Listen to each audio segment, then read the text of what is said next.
Opon laakerisarja ohjausakselille. Meneekö pajoliin?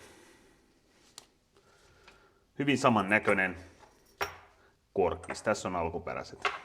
Erona alkuperäinen on krominen. Voi olla, että mä säästän tän alkuperäisestä, katsotaan. Tää on semikrominen. Muuten istuvuus näyttää just oikealta. Eli tämä on alempi osa. Tämä tulee ensiksi tonne putkeen. Tarkalleen ottaen tämmönen holkki tulee tonne putkeen. Sarjassa jostain syystä on kaksi ihan noin millin sisään olevaa eri kokosta tätä alaholkkia. Tää reikä on toisessa, kun mittaa, snadisti isompi. Ero on noin puolesta millistä milliä. Tässä on väliä.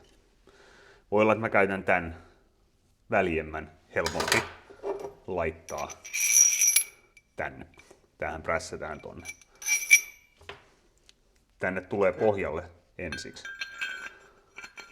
pajolin tää alempi kolmio. Sen jälkeen tulee tää holkki.